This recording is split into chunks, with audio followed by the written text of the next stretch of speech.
जय हिंद दोस्तों, स्वागत है आपका चल पे की बड़ी खबर के साथ एक बार फिर सामने मौजूद। जहां पर चलेंगे सबसे पहले बड़ी अपडेट में आपको बताएंगे उत्तर प्रदेश बिहार की राजनीति से अब पूरे देश की राजनीति तय होने वाली है। दोस्तों, इंडिया गठबंधन की दो बड़ी पार्टियों ने बिहार के अंदर जातीय जनगणना जारी करते हुए 2024 के चुनाव में पूरे बहस को एक नई दिशा देने की कोशिश की है दोस्तों। और बड़ी बात यह है कि जैसे ही जातीय जनगणना के आंकड़े जारी किए गए, वैसे ही प्रधानमंत्री मोदी राजस्थान के अंदर जातीय जनगणना के नाम पर जातिवाद की राजनीति करने का आरोप लगाने लगे। बताएंगे आपको प्रधानमंत्री मोदी के बौखलाहट वाले बयान में क्या कुछ निकलकर सामने आया है दोस्तों। इसी के साथ में राहुल गांधी, अखिलेश यादव समेत इंडिया गठबंधन के सारी पॉलिटिकल पार्टी की ओर से इस पर रिस्पांस किया गया है। बताएंगे कौन सी पार्टी ने क्या कुछ कहा है। साथ साथ दोस्तों, राहुल गांधी और प्रियंका गांधी को लेकर फेक न्यूज फैलाने वाले बीजेपी के नेता की तुरंत गिरफ्तारी की गई है।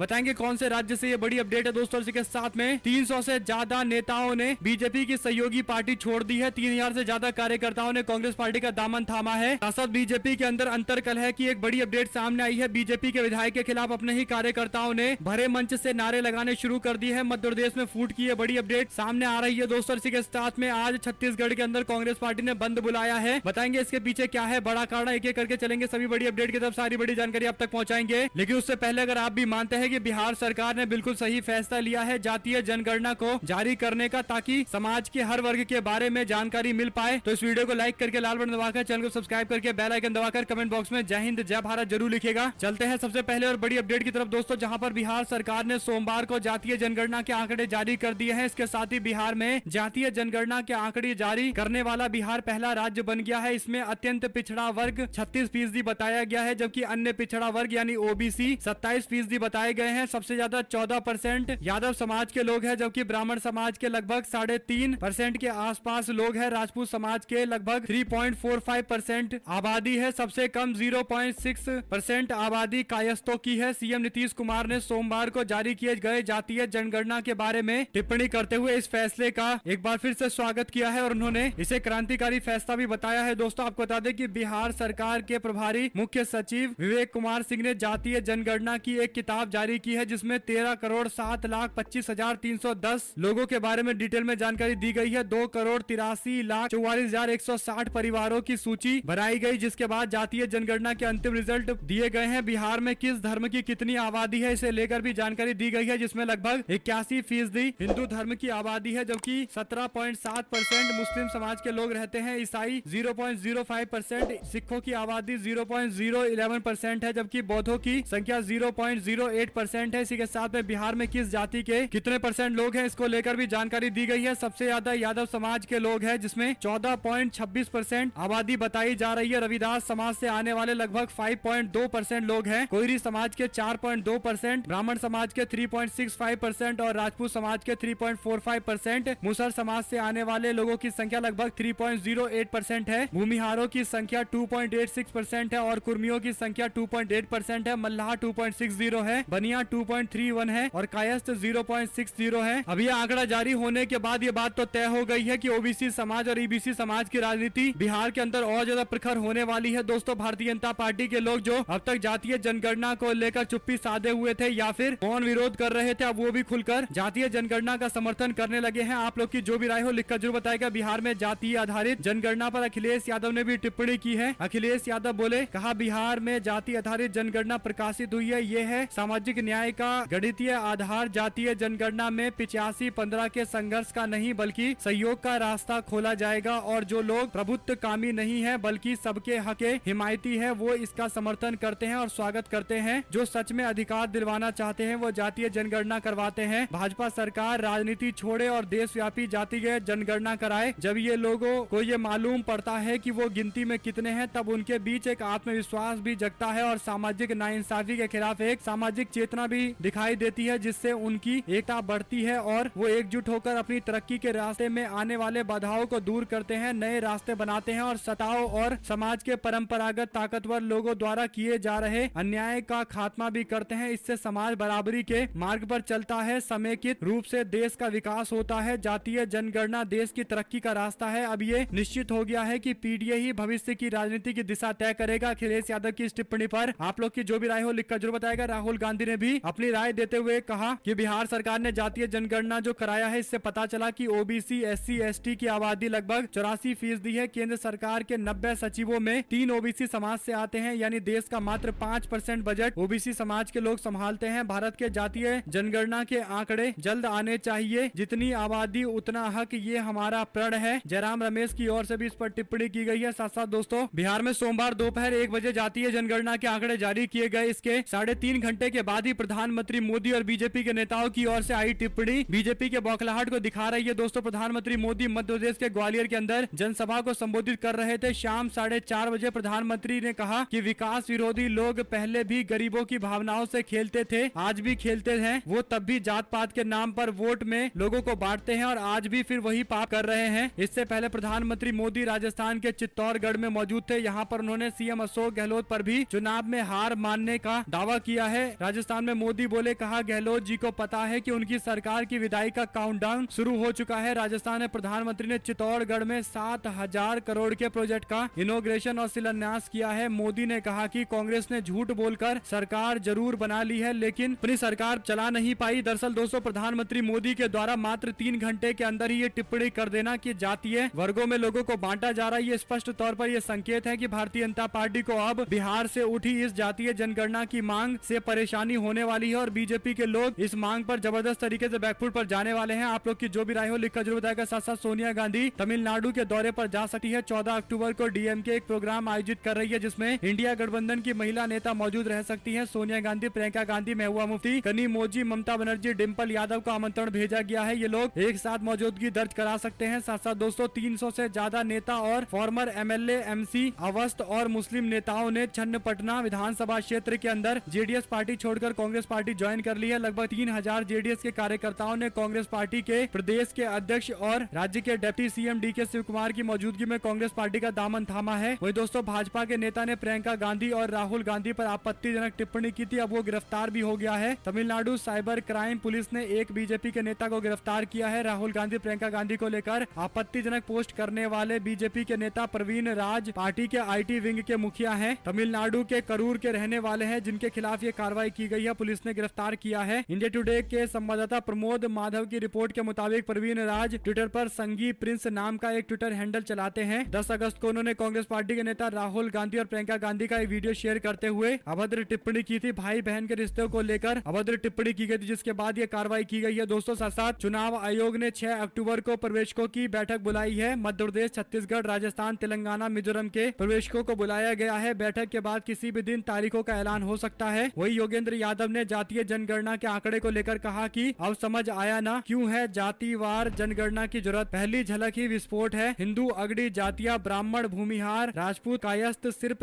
11.6% है। पिछड़ी यानी ओबीसी जातियां लगभग 63.1% है। अब यह आंकड़ा चाहिए कि बिहार के अफसरों, शिक्षकों, जजों व मीडिया में अगड़ों और पिछड़ों का अनुपात क्या है। अब यह भी समझ आ जाएगा कि कौन इन आंकड़ों के जारी होने का विरोध कर रहा था। साथ साथ सीएम नीतीश कुमार ने जेडीयू में टूट को लेकर चल रही बयानबाजी पर रिएक्शन दिया है। उन्होंने कहा कि बीजेपी को कौन रोक रहा है, जेडीयू टूट रही है तो तोड़ ले, बहुत अच्छा होगा। वे चलते चलते कह गए कि कौन टूट रहा है। दरअसल दोस्तों, भारतीय जनता पार्टी की ओर से जेडीयू में टूट की बड़ी बड़ी बातें की जा रही है। सीट शेयरिंग के बाद ये टूट उभर कर सामने आएगी, इस तरीके का दावा किया जा रहा है। सुशील मोदी की तरफ से नीतीश कुमार की पार्टी की ओर से राज्यपाल बनाए जाने के न्योता भेजे जाने पर मामले पर जवाब देते हुए कहा गया कि पहले अपने ना जो बनना है बन ले, अपने गवर्नर बन जाए, हमको काहेला कुछ बोलता है, आप उनको काहे ना बधाई देते हैं, हमसे काहेला कुछ पूछ रहे हैं। सोमवार को गांधी जयंती पर सीएम राष्ट्रपिता महात्मा गांधी को श्रद्धांजलि देने के लिए गांधी मैदान पहुंचे थे। इस दौरान सुशील मोदी के सवालों का उन्होंने करारा जवाब दिया है। साथ साथ दोस्तों, सपा के अध्यक्ष अखिलेश यादव ने कहा कि नवरात्रि में सपा वीआईपी सीटों पर अपने उम्मीदवारों का ऐलान करेगी। बड़ी बात यह है कि लखनऊ के इंदिरा गांधी प्रतिष्ठान में पुस्तक विमोचन के कार्यक्रम के बाद अखिलेश यादव ने मीडिया के सवालों का जवाब देते हुए कहा कि नवरात्रे के करीब 1 दर्जन सीटों पर सपा अपने प्रत्याशी उतारेगी। इसमें भाजपा की वीआईपी सीटें भी शामिल होगी। उनका इशारा प्रधानमंत्री के क्षेत्र वाराणसी के साथ ही गोरखपुर, अयोध्या, मथुरा और प्रयागराज की सीट पर है। अखिलेश यादव ने कहा कि अगर भाजपा हमारे वीआईपीओ को हराने का प्लान बना रही है तो हमने उनके वीआईपीओ को हराने की रणनीति न सिर्फ पहले ही तैयार कर चुके हैं, बल्कि घोसी के उपचुनाव में इसे साबित भी कर दिया है। हम पीडीए को लेकर आगे बढ़ रहे हैं, यानी पिछड़ा, दलित और अल्पसंख्यक। अखिलेश यादव ने कहा कि अब पीडीए का ही दौर शुरू होने वाला है। पीडीए एनडीए के वोट से ही तय होगा कि देश के अंदर किसकी सरकार बनेगी। साथ साथ दोस्तों मध्य प्रदेश के अंदर बीजेपी में इतनी ज्यादा फूट है जो खुलकर अब सामने आने लगी है। जैसे जैसे चुनाव का समय नजदीक आ गया है, कार्यकर्ता नेताओं के बीच में मनमुटाव देखने को मिल रहा है। ताजा मामला खंडवा जिले का है, जहां भारतीय जनता पार्टी के जिला कार्यालय पर मौजूद कार्यकर्ताओं ने स्थानीय विधायक देवेंद्र वर्मा के समर्थन में जिंदाबाद के नारे लगाए, तो कुछ नाराज कार्यकर्ताओं ने मुर्दाबाद के नारे लगा दिए। माहौल इतना गर्मा गया कि बीच बचाव करने के लिए खंडवा पहुंचे इंदौर के सांसद शंकर लालवानी को मामला संभालना पड़ा। मामले को शांत कराया गया। इसी बीच किसी ने वीडियो बना लिया जो सोशल मीडिया पर जमकर वायरल हो रहा है। खंडवा में भारतीय जनता पार्टी के कार्यालय में जमकर हंगामे की ये बड़ी अपडेट है दोस्तों। एक और विधायक समर्थक ने खंडवा के विधायक देवेंद्र वर्मा के समर्थन में जिंदाबाद के नारे लगाए। दूसरी तरफ कार्यकर्ताओं ने विधायक के मुर्दाबाद के नारे लगाए हैं। दरअसल दोस्तों ये मामला काफी ज्यादा तूल पकड़ता जा रहा है और धीरे धीरे भारतीय जनता पार्टी के अंदर आपसी फूट खुलकर सामने आने लगी है। साथ साथ 44,000 करोड़ के कर्ज लेकर चुनावी मैदान में उतरे हैं 4 राज्य सरकारें। इसमें मध्य प्रदेश, छत्तीसगढ़, राजस्थान और तेलंगाना का नाम है। वहीं पर बीजेपी शासित गुजरात, महाराष्ट्र के अंदर सबसे ज्यादा कर्ज लिया जा रहा है। आरबीआई की रिपोर्ट में कई खुलासे किए गए हैं। इस पर अलग अलग तरीके की प्रतिक्रियाएं सामने आ रही है। साथ साथ आईपी सिंह बोले, कहा यूपी प्लस बिहार इक्वल गई मोदी सरकार, इंडिया प्लस पीडीए नो मोर एनडीए। 8 बार के मुख्यमंत्री जी पटेल समाज से हैं। बिहार सरकार का ऐतिहासिक ऐलान, जातिवार सर्वेक्षण के जो आंकड़े आए हैं सिर्फ बिहार ही नहीं यूपी समेत देश की राजनीति को भी प्रभावित करेंगे। साथ साथ दोस्तों राजस्थान, छत्तीसगढ़ के 50-50 नामों पर लगी मोहर। रमन सिंह राजनांद गांव से तो संपत अग्रवाल बसना से लड़ेंगे चुनाव। राजस्थान के अंदर भी जल्द जारी किया जा सकता है बीजेपी का पहला लिस्ट। इसकी तैयारी में बीजेपी के लोग जुट गए हैं। साथ साथ दोस्तों एक तस्वीर सोशल मीडिया पर चर्चा का विषय है। बीजेपी के जन आशीर्वाद यात्रा के दौरान प्रदेश के मुख्यमंत्री शिवराज सिंह चौहान और ज्योतिरादित्य सिंधिया दिखाई दे रहे हैं। ज्योतिरादित्य सिंधिया काफी खुश हैं, जबकि शिवराज सिंह चौहान का मुंह अलग से बना हुआ है, जिस पर कांग्रेस पार्टी के प्रवक्ता पीयूष ने टिप्पणी करते हुए कहा कि मौन मुस्कान की मार, मामा पर गद्दारी का वार। साथ साथ दोस्तों आईएनएलडी के नेता अभय चौटाला की ओर से अपनी शक्ति दिखाने के लिए हरियाणा के अंदर इंडिया गठबंधन के नेताओं को बुलाया गया था कैथल में रैली के दौरान, लेकिन इंडिया गठबंधन के कुछ नेता मौजूद थे, यानी नीतीश कुमार, अखिलेश यादव, तेजस्वी यादव जैसे बड़े नेताओं की मौजूदगी देखने को नहीं मिली। मल्लिकार्जुन खड़गे भी नहीं पहुंचे। तो ये बात स्पष्ट हो गई है कि आईएनएलडी पार्टी का प्रभाव इस बार काफी कम हो गया है। जो पिछली बार एक बड़ी रैली उन्होंने आयोजित की थी और बड़ी संख्या में विपक्षी दलों के नेता भी मौजूद रहे थे, लेकिन इस बार ऐसा कुछ नहीं है, जिसके कारण कहीं न कहीं अभय चौटाला के कई और कार्यकर्ता पार्टी छोड़कर जा सकते हैं। नेताओं के मन में एक तरीके का संदेह उत्पन्न हो गया है कि क्या आईएनएलडी पार्टी एक बार फिर से वापसी कर पाएगी या नहीं कर पाएगी। साथ साथ दोस्तों ग्वालियर की जनता ने नरेंद्र मोदी का खाली कुर्सियों से स्वागत किया है। ग्वालियर में 1.5 महीने पहले प्रियंका गांधी ने ऐतिहासिक सभा की थी। कांग्रेस पार्टी के नेता की ओर से वीडियो शेयर करते हुए दावा किया गया है। साथ साथ कांग्रेस के एमएलए की गिरफ्तारी पर बोले अरविंद केजरीवाल, कहा सब भगवत मान को गालियां दे रहे हैं, मेरी पार्टी का भी क्यों ना हो, नशा तस्करी करने वाले को कतई बख्शा नहीं जाएगा। अरविंद केजरीवाल ने अपनी पंजाब की सरकार का समर्थन किया है। अरविंद केजरीवाल ने कहा कि अभी 3-4 दिन पहले एक बड़े आदमी को पकड़ा गया जिसके ऊपर नशे की तस्करी करने का आरोप है। ये सारे पार्टी वाले भगवत मान को गाली दे रहे हैं कि आपने ऐसा क्यों किया। मैं आपसे पूछना चाहता हूं कि नशों के तस्करों को पकड़ना चाहिए कि नहीं पकड़ना चाहिए। मैं इन सारे पॉलिटिकल पार्टी के लोगों को कहना चाहता हूं कि हमारी लड़ाई किसी पार्टी या नेता से नहीं है, हम किसी के खिलाफ नहीं है, हम नशे के खिलाफ है। नशे ने हमारे युवाओं को बर्बाद कर दिया है, पूरी पीढ़ी को बर्बाद कर दिया है। नशा बर्दाश्त नहीं करेंगे। सशक्त पत्रकार नरेंद्र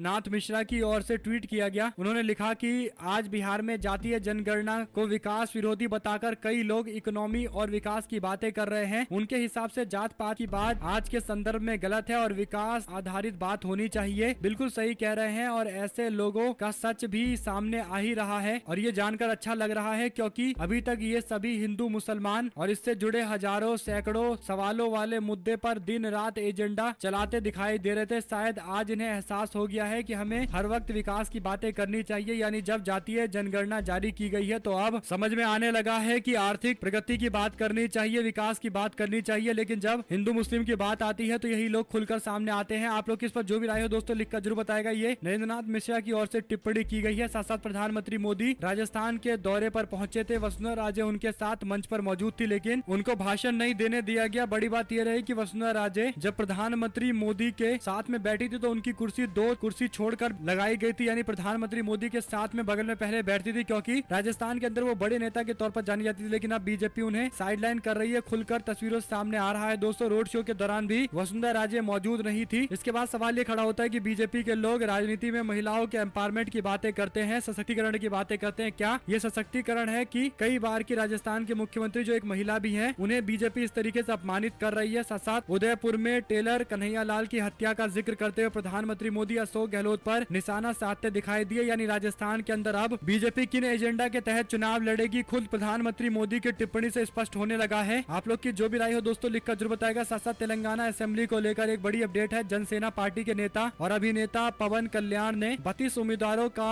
ऐलान किया है तेलंगाना असेंबली सीट को लेकर। उनकी ओर से ये नाम जारी किए गए हैं। साथ साथ दोस्तों सूर्य प्रताप सिंह बोले, कहा मनुवादी व्यवस्था के अंत का आरंभ पिछड़ा दलित आदिवासी ही अब हर राज्य का मुख्यमंत्री होगा। पूंजीपति हित साधक सामंतवादी बीजेपी पार्टी के लाख विरोध के बावजूद बिहार ने जाति आधारित सर्वे पूर्ण कर देश की राजनीति को नई दिशा दी है। जिसकी जितनी संख्या भारी उतनी उसकी हिस्सेदारी। नौकरियों और 7 दिनों में सदियों के शोषण अभिजात जातियों के अधिपत्य से मुक्ति के युग का आरंभ है। भारत में नई क्रांति लाएगा। कई नकली ओबीसी छलकर सवर्ण से ओबीसी बने लोगों को भी कुर्सी छोड़नी होगी। लेकिन सवाल एक है कि आखिर बीजेपी पार्टी जाति जनगणना के विरोध में क्यों खड़ी है। और हाँ, उत्तर प्रदेश कोई बिहार से भिन्न थोड़े है, यहाँ भी जातीय जनगणना कराई जाएगी तो संख्या इसी तरीके की मिलेगी क्या। अब यूपी चलेगा बिहार की चाल, ये सवाल पूछा गया है दोस्तों। साथ बीजेपी के गुंडे प्रदेश में मचा रहे हैं उत्पाद। कानपुर में बीजेपी के पार्षद ने फ्री की सिगरेट न देने पर बुजुर्ग दुकानदार को जड़े थप्पड़। यूपी में सत्ता संरक्षित गुंडे गरीबों मजलूमों पर अत्याचार कर रहे हैं। आरोपी बीजेपी नेता पर सख्त कार्रवाई की मांग की गई है। साथ साथ दोस्तों पार्टी के हर आदेश का करूंगा पालन। टिकट नहीं दिए जाने की अटकलों के बीच बोले आकाश विजयवर्गीय, यानी विजयवर्गीय के बेटे हैं आकाश विजयवर्गीय, जो इससे पहले टिकट को लेकर आश्वस्त दिखाई दे रहे थे कि बीजेपी उनको मैदान में उतार देगी। लेकिन भारतीय जनता पार्टी ने जो एक तथाकथित पॉलिसी चला रखी है जिसके तहत एक परिवार के लोगों को एक ही टिकट देने की बातें की जाती है, खाली बातें ही की जाती है, तो हो सकता है कि आकाश विजयवर्गीय का टिकट कट जाए। हालांकि बीजेपी से फॉलो नहीं करती है क्योंकि लोकसभा के अंदर 2 सीटों पर एक जगह मेनका गांधी और दूसरी जगह वरुण गांधी चुनाव लड़ते हैं। ऐसे ही देश के कई कोनों में बीजेपी टिकट बंटवारा करती है। लेकिन फिर भी मध्य प्रदेश के अंदर बीजेपी कहीं ना कहीं आकाश विजयवर्गीय को अलग थलग करके टिकट देने से बचने की कोशिश कर सकती है। साथ साथ दोस्तों बिहार सरकार के द्वारा जो सेंसस सामने आया है, जातीय जनगणना सामने आई है, उसके बाद अब फाइनेंशियल सेंसस भी आज सामने आ जाएगा। जातीय जनगणना के बाद आर्थिक जनगणना सामने आ जाएगा। इसमें पता चल जाएगा कि बिहार के अंदर किस समाज के लोगों में सबसे ज्यादा गरीबी है और किस समाज के लोगों के पास संसाधनों की कमी है, और उसके बाद सरकार उस हिसाब से पॉलिसी बनाएगी। वही दोस्तों चौधरी बीरेंद्र सिंह ने कहा है कि अगर बीजेपी और जननायक जनता पार्टी हरियाणा के अंदर एक साथ लोकसभा का चुनाव लड़ने जाती है तो वो बीजेपी में नहीं रहेंगे, यानी जननायक जनता पार्टी और बीजेपी के साथ गठबंधन होगा तो चौधरी बीरेंद्र सिंह बीजेपी छोड़ देंगे। हालांकि ये तय है कि जेजेपी और बीजेपी एक साथ अलायंस में चुनाव लड़ने जा रही है। केवल सीटों के बंटवारे को लेकर आपस में थोड़ी कलेश है और वो भी केवल दबाव बनाया जा रहा है जननायक जनता पार्टी की ओर से। चौधरी बीरेंद्र सिंह की ओर से दी गई ये जानकारी स्पष्ट है कि वो पार्टी छोड़ेंगे। साथ साथ दोस्तों बीजेपी को 10 साल तक मियां वोटों की जरूरत नहीं है, असम के मुख्यमंत्री का ये बयान आया है। असम के मुख्यमंत्री हेमंत बिस्वा शर्मा ने कहा कि मियां लोग उनका प्रधानमंत्री नरेंद्र मोदी और बीजेपी का समर्थन करते हैं और वे उन्हें वोट दिए बिना भगवा ब्रिगेड के पक्ष में नारे लगाना जारी रख सकते हैं। उन्होंने कहा कि जब वे परिवार नियोजन का पालन करेंगे, बाल विवाह रोकेंगे, कट्टरवाद छोड़ेंगे, तब हमें वोट करें। साथ साथ दोस्तों 20-25 खालिस्तानी एक बार फिर से लंदन के अंदर इंडियन हाई कमीशन के सामने जाकर प्रदर्शन करने लगे। खालिस्तानियों के द्वारा बार बार इस तरीके के प्रदर्शन को लेकर सवाल खड़ा हो रहा है, भारत सरकार क्या डिप्लोमेसी के माध्यम से यूके की सरकार पर दबाव नहीं बनवा पा रही है कि वो इस तरीके की हरकतों को रोके, क्योंकि बार बार भारत के